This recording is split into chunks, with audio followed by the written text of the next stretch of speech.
I want to thank you, ladies, for being here. We are going to talk about debt relief. You know, with interest rates continuing to skyrocket, that is probably the topic of every dinner table, or it should be. I'm going to start with you, Natalia.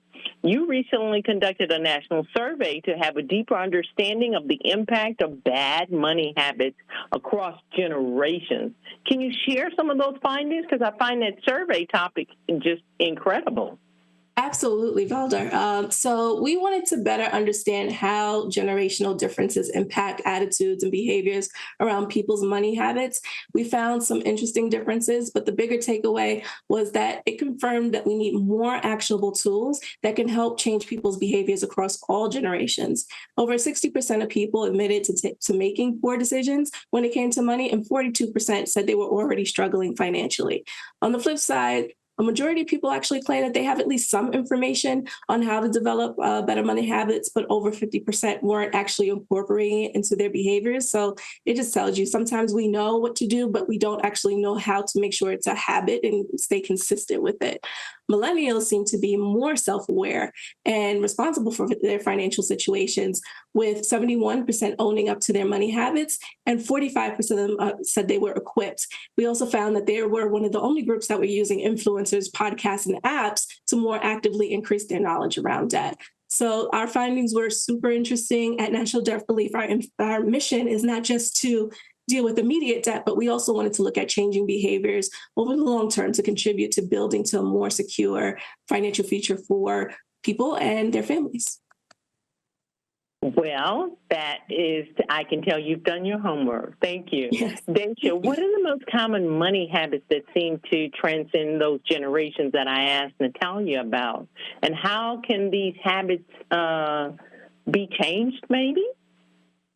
Okay, so in the National Debt Relief Survey, the most common bad money habits were writing off small purchases as insignificant. And these are small purchases that usually go unnoticed, like vending machine fees, last minute grabs in the checkout line, unused subscription and membership services.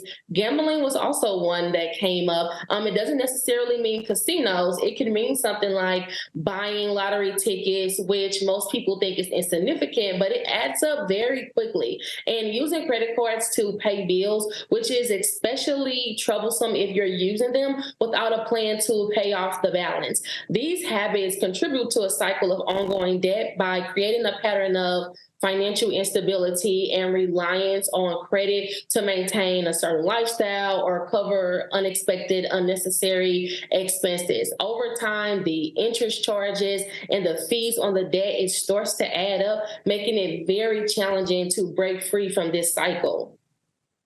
Okay, Daisha. So you're talking about a group of people that see other people live this way. How do they break free from this money pattern? Yes, well, first I want to say there are so many other factors that play into this, but a very great starting point is to make a conscious effort to change these money habits. We have to be intentional with the things that we do next, and that can involve creating a budget, reducing unnecessary expenses, building an emergency fund, seeking out relevant financial education, and making a commitment to live within our means. And you made a great point to say that we see other people doing these things, because also in the National Debt Relief Survey, we got some great advice from the older generations to the younger ones around this topic. For example, 61% of baby boomers recommended that the younger generations create an emergency savings fund, and 53% recommended that we start saving and investing early as possible. Great information and great starting places. Breaking free from these bad money habits can definitely be challenging,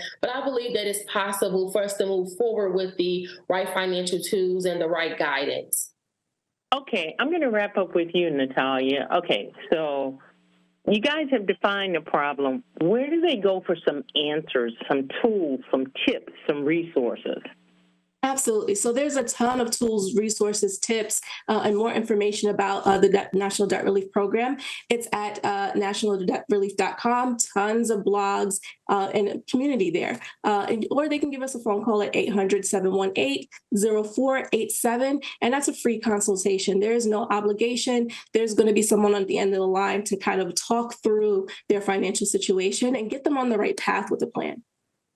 Okay, I want my audience to know that Natalia Brown, she has served as the Chief Client Operations Officer of National Debt Relief for quite a while. And Dasha, she is the founder of the Broke Black Girl. Ladies, I want to thank you so very much for being so smart and being so on it. And thanks for stopping by the Valder Beebe Show. I really appreciate it. We really appreciate you having us. Thank you. Yes, thank you. Hi, I'm Valder Beebe, host of The Valder Beebe Show.